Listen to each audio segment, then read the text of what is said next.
Salut les Tokuvors, Mighty Morphin Power Ranger, la toute première saison de la série qui a connu un succès morphénoménal.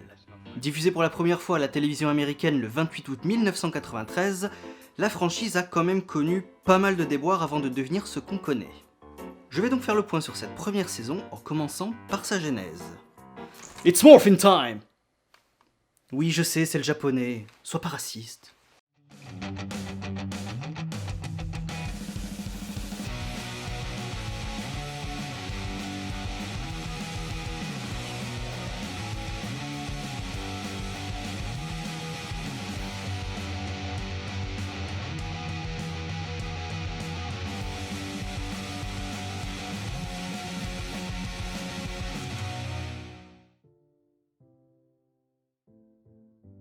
Nous sommes dans les années 80. Chaim Saban, futur créateur des Power Rangers, est en voyage d'affaires au Japon et la seule chose qui passe à la télévision de son hôtel est une série plutôt bizarre qui met en scène 5 jeunes gens qui se transforment en super-héros pour combattre un monstre en caoutchouc. Le jeune Chaim est fasciné et il tente d'en faire une adaptation en 1986 avec Chodenshi Bioman, que nous connaissons bien en France. Étant un homme d'affaires avant tout, son obsession est de faire le plus d'économies possible, mais aussi de plaire à son public. Donc Chaim enlève toute trace d'acteurs japonais pour ne garder que les scènes de combat costumées et le robot géant pour que l'enfant américain puisse s'identifier au héros. Une fois son pilote de Bioman tourné, il ira de chaîne en chaîne pour tenter de vendre son concept. Tout le monde lui rira au nez en lui disant que c'est la pire chose qu'ils aient jamais vue de leur carrière et que ça ne fera jamais succès. Jusqu'à ce qu'un beau jour, au début des années 90, Margaret Loesch, fondatrice et directrice de la chaîne Fox Kids, cherche une nouvelle série pour les enfants.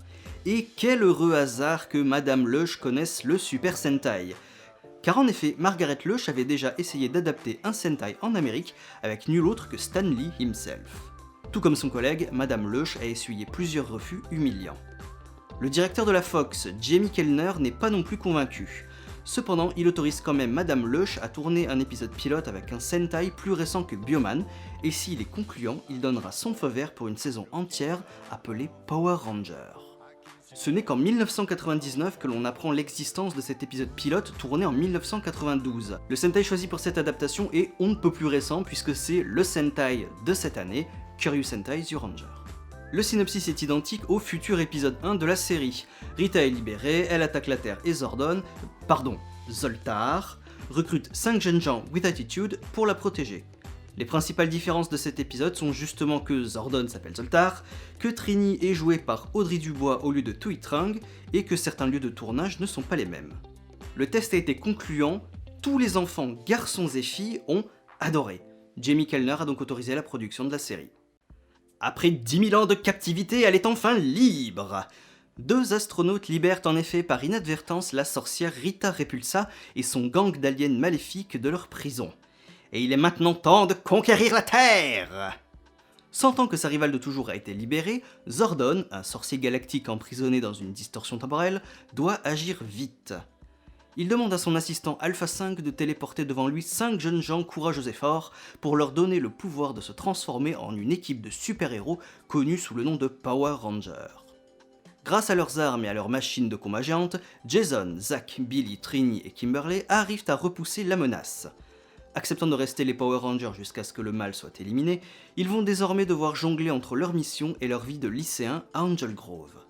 Après leur première victoire, Rita ne cessera d'envoyer des monstres tous plus forts les uns que les autres pour mettre un terme à ces héros qui lui donnent sans cesse mal à la tête, mais toujours sans succès. C'est alors qu'un beau jour, Rita repère un être humain un peu particulier. Il s'agit de Tommy, un nouvel élève qui vient d'arriver à Angel Grove. Grâce à ses talents en arts martiaux, la sorcière pense qu'il ferait un candidat parfait pour créer son propre Power Ranger maléfique. Elle hypnotise donc Tommy et fait de lui le Ranger vert. Après moult déboires et défaites face au Ranger vert et à son Dragon Zord, nos héros arrivent à libérer Tommy de l'emprise de Rita et il sera dorénavant leur plus précieux allié.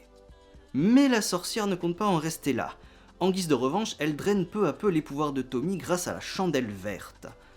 En guise de solution de dernier secours, Tommy transfère ses pouvoirs à Jason pour que Rita ne puisse pas en profiter. Redevenu un simple lycéen, les Rangers vont devoir maintenant se débrouiller sans lui. Le statu quo revient pendant quelques temps jusqu'à ce que nos héros soient en difficulté. Ils doivent abandonner leur médaillon de pouvoir s'ils veulent revoir leurs parents vivants un jour. Chacun s'exécute, mais Jason omet de donner le médaillon de Tommy. N'ayant plus qu'une solution pour sauver tout le monde, Zordon téléporte Tommy et lui demande de redevenir le Ranger Vert en partageant son pouvoir avec lui. Tommy redevient donc un héros, même s'il sait que ce ne sera pas pour très longtemps. La saison se termine cependant sans grand éclat particulier, avec un monstre du jour. Jason Lee Scott est le leader charismatique des Power Rangers. Quand il n'est pas occupé par ses études, il est professeur de karaté. Jason est très souvent préoccupé à être le meilleur leader possible. Si quelque chose va mal, il est le premier à vouloir rectifier la situation et il n'abandonne jamais ses amis. Il a cependant très mal vécu le fait de ne pas avoir pu récupérer la chandelle verte pour Tommy et s'en veut pendant longtemps. Jeune homme branché et farceur, Zack Taylor a inventé sa propre discipline martiale qui combine l'aïkido et le hip-hop, le hip-hop kido. Et lui aussi, il l'enseigne à ses heures perdues. Second de Jason, il s'entraîne le plus souvent possible avec lui. Stéréotype du nerd, Billy Cranston apprendra non seulement à développer ses aptitudes physiques grâce à ses amis, mais aussi intellectuelles grâce à Alpha, qui l'aidera à se familiariser avec la technologie avancée du centre de commande, pour construire quelques gadgets qui aideront l'équipe tout au long de l'aventure. Calme et posée, mais aussi intelligente que forte, Trini Kwan est très amie avec Billy et Kim. Elle assiste d'ailleurs souvent Billy quand il construit ses gadgets et est même capable de réparer les Zords. Elle est aussi une protectrice de l'environnement. Gracieuse et agile, Kimberly Ann Hart est une gymnaste hors pair. Aussi douée en art, elle a cependant un caractère assez dur au début de la saison. Au fil des aventures, elle s'adoucira et développera même une romance avec Tommy. Thomas Oliver, dit Tommy, est le nouvel élève du lycée. On ne sait pas grand chose de son passé, si ce n'est qu'il a été adopté. Aussi doué que Jason en arts martiaux, il est choisi justement pour cette qualité par Rita pour être son Ranger Vert maléfique. Quand il sera libéré de l'enchantement, il deviendra un allié de poids pour l'équipe. Zordon était un sorcier galactique qui faisait la guerre à Rita. Il a gagné, mais la sorcière l'a enfermé dans une distorsion temporelle et il ne peut plus communiquer que par l'intermédiaire d'un tube. Il représente tout le bien qu'il y a dans l'univers et en est l'un de ses plus fervents défenseurs. Il servira de mentor à l'équipe qui le verra de plus en plus comme un second père tout au long de la saison. Il est assisté par Alpha 5, un petit robot qui s'occupe de toutes les tâches du centre de commande. Bien qu'un peu irritant avec ses aïe aïe aïe, il reste néanmoins un membre important et attachant de la famille des Power Rangers. Farkas Bulkmeyer, dit Bulk, et Eugène Skolovitch, dit Skull, sont les méchants garçons du lycée. Étant plus pathétiques que vraiment méchants, mais néanmoins attachants, ils posent les bases de ce que seront les duos comiques dans les autres saisons. Rita Repulsa est l'ennemi juré de Zordon. Elle perd sa guerre contre lui et se fait enfermer dans une poubelle galactique pendant 10 000 ans. Maintenant qu'elle est libre, elle ne pense plus qu'à se venger de lui et conquérir la Terre. Son gang se compose de divers monstres. Goldar, son soldat le plus fort qui se battra quasiment tout le temps contre nos héros. Finster, qui fabrique tous les monstres que la sorcière envoie attaquer la Terre, et notamment les patrouilleurs, c'est-à-dire les soldats de base que nos héros devront affronter à chaque épisode. Babou et Squat, que l'on peut considérer comme son duo comique à elle, qui ne servent pas à grand chose. Et enfin Scorpina, une combattante redoutable capable de se transformer en scorpion. Là où dans Zyuranger, Daijujin était une entité divine qui guidait parfois nos héros, ici le Megazord n'est qu'un simple robot à piloter. On pourrait vaguement dire que le Dragonzord et Titanus sont doués de conscience, mais à ses limites. Le 2 janvier 2010 est sortie une version améliorée, entre de très gros guillemets, de cette saison. Les changements majeurs sont l'ajout d'effets cartoon à l'image et que cette saison ne contient que la moitié des épisodes de l'original. En ce qui concerne mon avis personnel, bien sûr, étant enfant, j'ai directement accroché à ce nouveau concept que je ne connaissais pas, notamment voir vraiment les acteurs se battre eux-mêmes contre les méchants et devenir, se transformer en super-héros, c'était absolument génial à voir. Les seuls héros que j'ai eu vraiment live en enfance, c'était plutôt Winspector. J'ai pas vraiment connu les Sentai étant enfant. Donc, Power Ranger a été un petit peu mon introduction à l'univers des Sentai. J'ai quelques vagues souvenirs de Jetman avant Power Ranger, mais c'est extrêmement vague. Voilà. Et en plus, les acteurs s'améliorent au fil des épisodes, que ce soit en jeu d'acteur ou en cascade. Donc, on a le sentiment de progresser avec eux, et il y a une véritable évolution. Bien évidemment, qui dit succès dit produit dérivé à gogo. Go Power... Bref, donc C'était tellement la hype et le succès total aux États-Unis que les magasins ont quasiment tous été en rupture de stock de jouets extrêmement rapidement. C'était fou.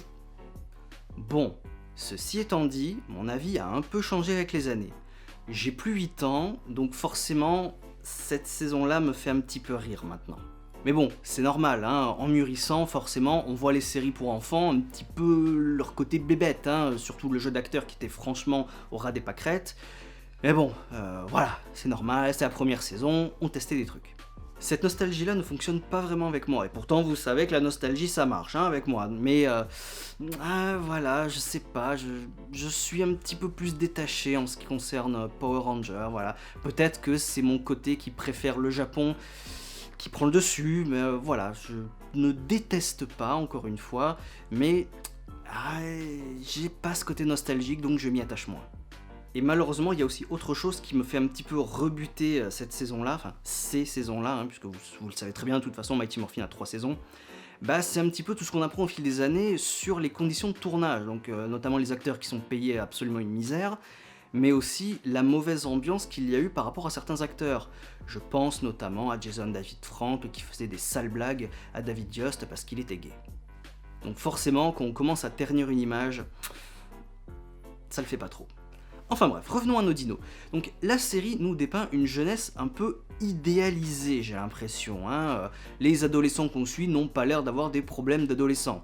Mis à part peut-être Bulk et Skull, voilà, qui boulient un petit peu, entre guillemets, les autres. Voilà. Sinon, tout le monde est cool, tout le monde est sympa. Voilà, tout le monde va boire un petit coup au bar. Certains enseignent même, sont même professeurs. Attends, quoi. Jason, il a quoi, 17-18 ans à peu près dans la série? Il est professeur de karaté. Et Zach aussi, hein, soit dit en passant, hein, professeur de hip-hop kido. Moi, j'avais pas ça dans mon lycée, hein, et je sais pas si c'est coutume aux États-Unis d'avoir des trucs comme ça, mais ça m'a l'air d'être un peu idéalisé dans cette série. Côté intrigue amoureuse, chose qui devrait être au centre normalement d'adolescents qui sont dans la fleur de l'âge, hein, comme ils sont censés l'être, c'est un petit peu le calme plat. Donc on a bien Kim et Tommy qui développent une relation, ça ok. Zach, il essaye avec une certaine Angela dont on se foutra complètement par la suite. Et voilà, c'est tout. Voilà, pour la saison 1, c'est tout. Ouais. Comme je le disais il y a 2 secondes, nos héros se réunissent au Juice Bar de Ernie. Donc ça aussi c'est un code, hein. Il faut l'endroit neutre où les héros peuvent se regrouper pour qu'il y ait parfois quelques développements de personnages. Donc, ce genre d'endroit-là, ça deviendra récurrent dans les prochaines saisons aussi. Côté méchant, malheureusement, Rita c'est un peu la stéréotype du méchant qui reste caché dans sa grotte, à gueuler, et qui rejette la faute sur absolument tout le monde. C'est un petit peu dommage, mais bon, là ils peuvent pas faire autrement parce que c'est comme ça qu'était Bandra au Japon. Goldar est à mon avis le plus développé parce qu'il entretient notamment une grande rivalité avec Jason et Tommy. Point de vue production, le succès a été tellement gigantesque que Fox Kids a commandé 20 épisodes supplémentaires. C'est pas rien. Et donc les scènes venant de Zyuranger ont rapidement manqué, hein, notamment celle avec Dragon Ranger. La solution a été tout simplement de supprimer le Ranger vert grâce à la chandelle verte. Sauf que malheureusement, Tommy était devenu le personnage le plus populaire de la série, donc ça a un petit peu gueulé, donc la production a décidé de le faire revenir avec une petite pirouette scénaristique, Zordon qui infuse son énergie dans le médaillon, et bon, ce sera provisoire, au moins on est prévenu. Pour pallier le manque d'images, Saban a commandé de nouvelles scènes de combat à la Toei. C'est ce qu'on appelle dans la communauté ZU2, parce qu'elles ont été filmées au Japon. Je suppose que c'était moins cher de faire comme ça plutôt que de filmer des scènes américaines. Pourtant ils avaient les costumes, c'est bizarre. Et pour finir, la nouvelle version de 2010, je m'en fous complètement. Les rajouts d'effets sont dégueux, et franchement je préfère avoir une vraie bonne saison originale avec tous les épisodes, plutôt qu'un truc comme ça avec seulement la moitié des épisodes. Le petit trivia habituel. Zach, un acteur afro-américain, était le ranger noir, et Trini, une asiatique, était la ranger jaune. Oui, c'est un peu raciste, mais les producteurs de la série ont avoué qu'ils n'avaient pas vraiment fait attention sur le coup. C'était une honnête erreur, si l'on peut dire. David Yost a auditionné pour le rôle de Jason. Bien qu'étant le plus vieux de la bande, il a conclu qu'il n'avait pas le charisme d'un leader et a eu le rôle de Billy.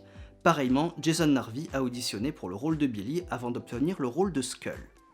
Dans les toutes premières versions des scripts, Tommy aurait dû être un motard dénommé Rocky. Le titre original de la série était Galaxy Ranger. Dino Ranger avait aussi été proposé, mais Saban n'a pas voulu, au cas où d'autres Sentai, qui ne contenaient donc pas de dinosaures, seraient adaptés. Dans la version française, Tommy, Zordon et Goldar sont tous les trois doublés par Patrick Poivet, ce qui fait que dans pas mal de scènes, Monsieur Poivet se parle à lui-même. L'extérieur du centre de commande est en réalité The House of Book, un bâtiment de l'American Jewish University qui se situe à Simi Valley, en Californie. En France, le nom de Titanus a été changé en Titanos. Bah oui, tu comprends, c'est très proche de Titanus, donc faut pas choquer les enfants, hein. D'ailleurs, ça marche aussi en anglais, Titanus. Je te laisse chercher. Voilà, si cette vidéo t'a plu, n'hésite pas à lâcher le petit pouce bleu et à la partager. N'oublie pas que tu peux aussi visiter le site heroshop.com pour toutes les dernières nouveautés en tokusatsu. A bientôt, ciao.